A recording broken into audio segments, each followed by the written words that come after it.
petites âmes, c'est Lamé et bienvenue sur le Veilleur des âmes. J'espère que vous allez bien.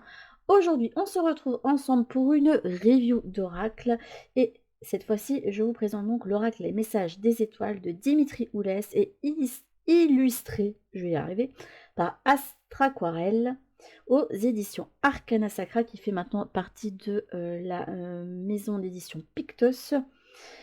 C'est un oracle que certains d'entre vous, si vous avez suivi déjà certaines guidances, vous avez déjà vu. Et notamment, si vous souhaitez le voir en action, puisque là, comme je l'ai utilisé la veille pour une guidance express, on va peut-être pas en refaire une, ou pas, ou si, je ne sais pas, on verra. On verra ce qu'on me fera ressentir. Mais si jamais, n'hésitez pas à le voir en action sur la guidance de la semaine et sur la thématique de la semaine.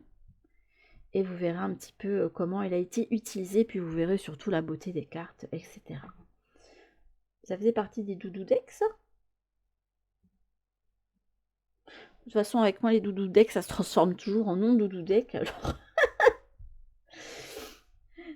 Écoutez, je finis toujours aussi par avoir des ressentis de choses qui sont plus profondes ou de situations de personnes qui voilà, ont besoin qu'on leur tende la main, ou de personnes qui ont besoin de changer de situation pour pouvoir aller à une autre.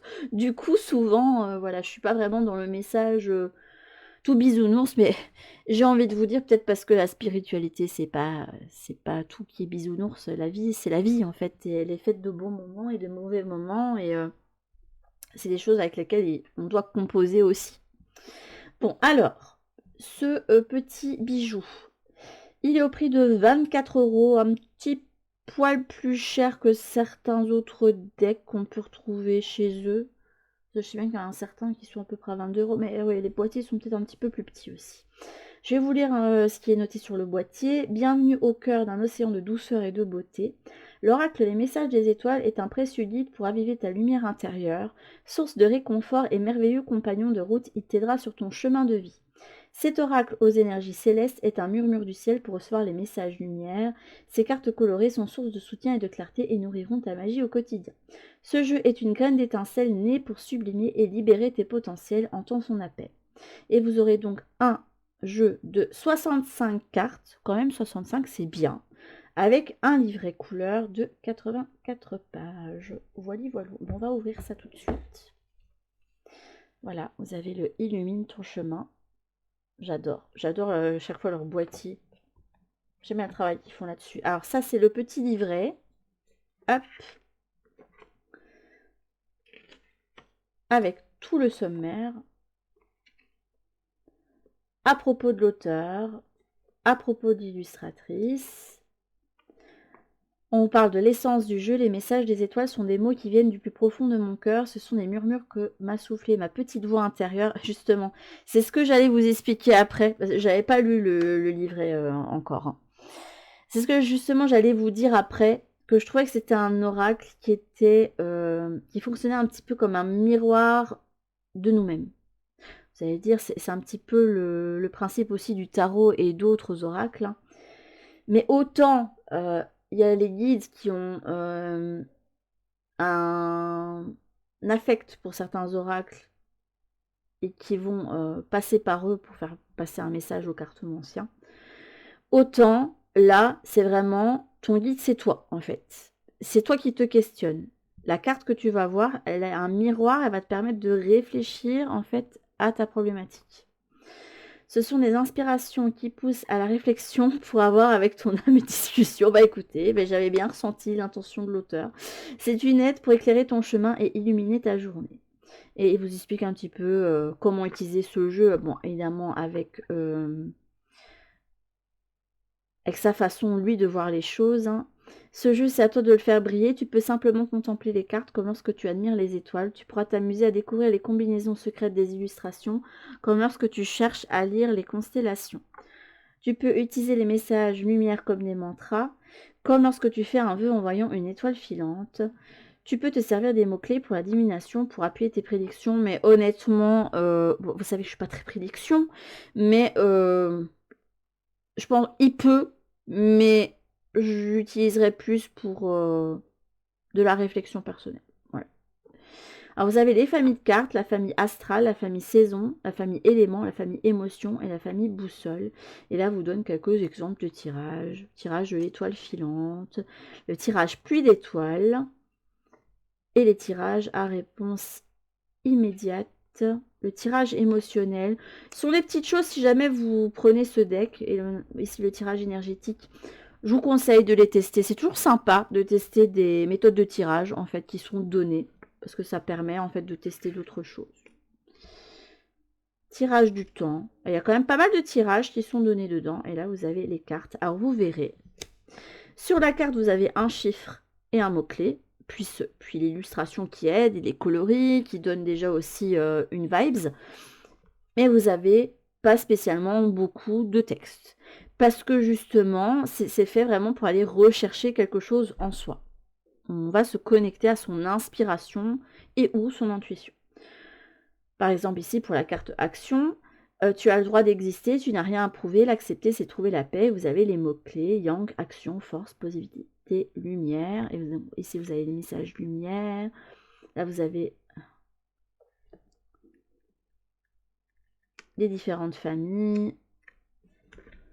Vous avez certainement la famille des éléments, la famille des émotions. Et ils sont la famille des saisons. Je les trouve pas. Ah si, c'est derrière, je crois. Voilà. Hop. Et vous avez les remerciements à la fin. Et du même éditeur, vous avez d'autres decks. Mais là, j'avais fait des recherches et j'ai rien trouvé d'autre sur l'auteur. Et bon, je pense qu'Astra Aquarelle a dû faire autre chose. Mais là, je ne m'en souviens plus. J'aurais peut-être dû refaire la recherche avant de vous présenter le deck. Mais si jamais vous êtes curieux et que vous avez aimé le travail de l'illustratrice, n'hésitez pas aussi vous-même taper le mot-clé dans Google et à faire la recherche. Ok. Alors, j'ai laissé une carte dans le fond parce que c'est juste une carte pour parler de la qualité des produits, de la satisfaction, etc. Et si jamais vous avez un souci avec un jeu, vous pouvez contacter le service client. Et je vais vous montrer ici le boîtier. Alors moi, malheureusement, vu que je commande souvent en ligne, ben, mon boîtier il a été un petit peu enfoncé ici. Mais bon, c'est pas hyper gênant. Voilà. Et vous avez un petit colibri. Moi, j'aime bien les petits colibris. Sur le petit boîtier. Alors, on va voir les cartes ensemble.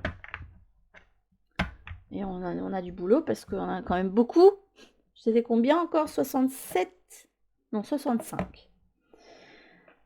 Ici, nous avons la carte de l'action qu'on a eu d'ailleurs en guidance de la semaine hier pour le 3e choix. La carte numéro 1. Ah bah justement, on a les cartes des choix. La carte du message, la 35. Il m'avait donné beaucoup de mal hier.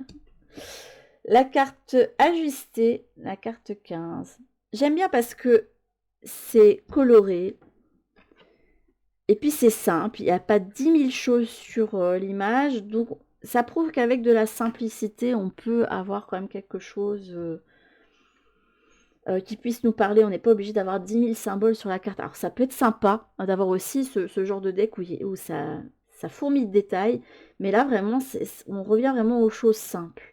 Et ça permet vraiment d'écouter ses émotions, d'écouter le ressenti qu'on peut avoir par rapport à telle couleur. Je trouve ça assez sympa quand même ce deck. Alors c'est la carte 39, la carte de la légèreté. Transmettre. La carte 58. Incarner. Avec la baleine ici. La carte 59. Elle est très très belle cette carte. La réussite. Les émotions.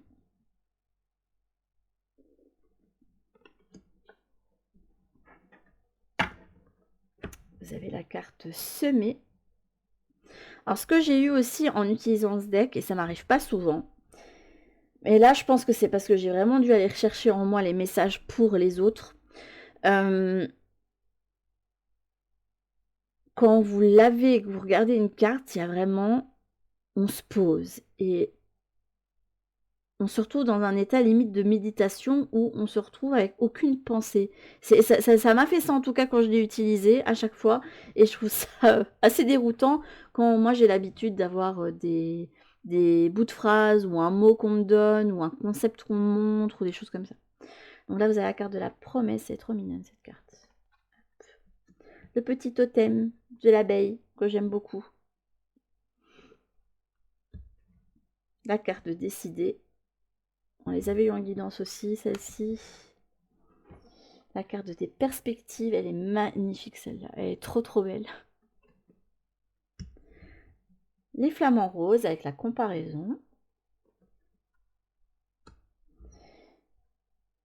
La carte de la valeur avec le 61. On a la carte des plaisirs, la 38. La carte de l'élévation. Le guide, la 36. La transformation avec le papillon.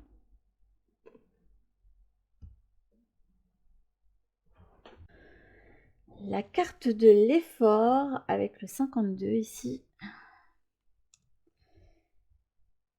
C'est trop mignon aussi, le trouver. Je comprends mieux pourquoi ils l'ont mis dans les doudou decks, parce qu'il y a quand même beaucoup d'enfants que l'on voit en fait sur les cartes.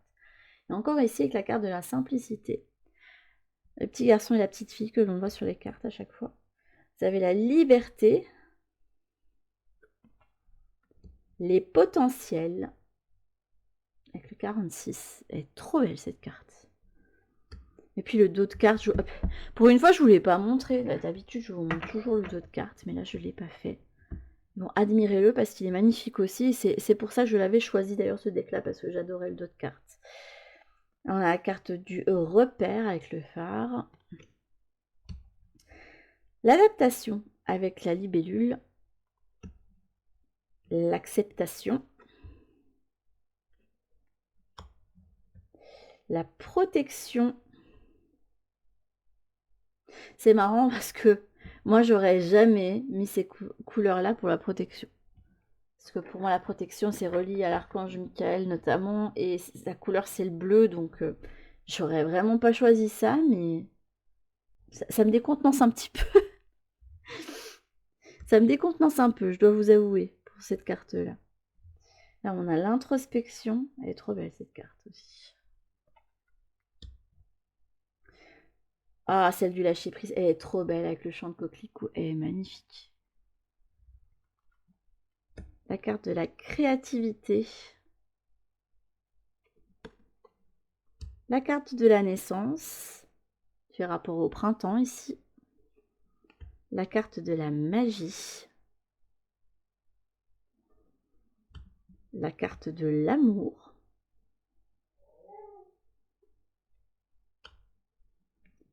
La carte du ralentissement, qui fait rapport à l'hiver. La carte de la nostalgie, elle est très belle aussi. La carte du commencement, de l'aube. La carte du secret. L'imprévu. La célébration, enfin célébrer. La guérison. La carte oh, la carte du destin, elle est trop trop belle avec toutes les constellations. L'alliance. La carte des phases. Avec les phases de la lune ici. La détermination, ici avec le coucher du soleil. Apaisé. L'abondance. Ça doit être celle de l'été, celle-ci. Le bonheur. Moi, j'aime pas le jaune, donc j'ai dû... Mais c'est vrai que c'est une couleur normalement qui va bien avec la joie, le bonheur, etc. Mais le jaune, c'est pas vraiment ma couleur, je dois vous avouer. L'engagement. La carte 13. Le magnétisme. La carte de l'émerveillement. La carte de l'intuition, ici avec une lune. La carte de l'équilibre. la carte de la reconnexion avec le petit renard, trop mignon. La carte du voyage, une petite vibes Petit Prince que j'aime bien sur celle-ci. Le conflit avec ce rouge. L'espoir. La vérité. Le bilan avec la carte de l'automne. En plus, ils ont mis un petit écureuil, c'est trop chou. J'adore les écureuils. Et vous avez ici la performance avec la fusée. L'épreuve. La colère. Ils ont mis Doudou Deck, mais on a quand même des cartes qui sont pas spécialement mignonnes, hein, on est d'accord. La direction. La solitude.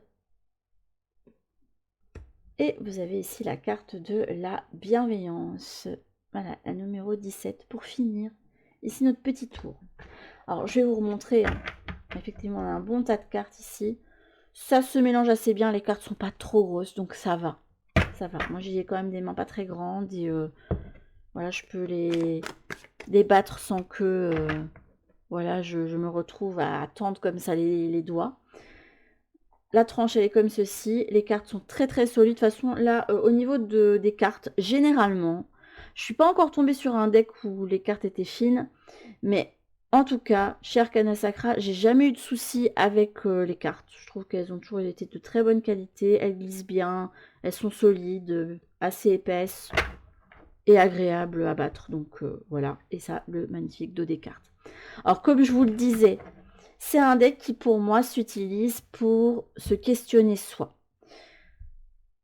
Effectivement, ils ont mis quelques petites choses divinatoires pour ceux qui voudraient l'utiliser comme ça, mais honnêtement, moi, je ne le considère pas comme étant un outil divinatoire, mais plus comme un outil qui... vraiment un outil psychologique. Je le vois comme ça, qu'on peut utiliser comme un miroir de soi et qui... avec l'imagerie, nous permet d'aller rechercher quelque chose en soi. Ça permet d'aller chercher une guidance intérieure, que tout part de nous. Et je trouve ça vraiment intéressant d'avoir un deck comme ça. Alors, effectivement, il n'y a pas beaucoup de texte et il n'y a pas beaucoup de mots-clés. Pour autant, même si vous êtes débutant avec les oracles, je ne vous le déconseillerais pas.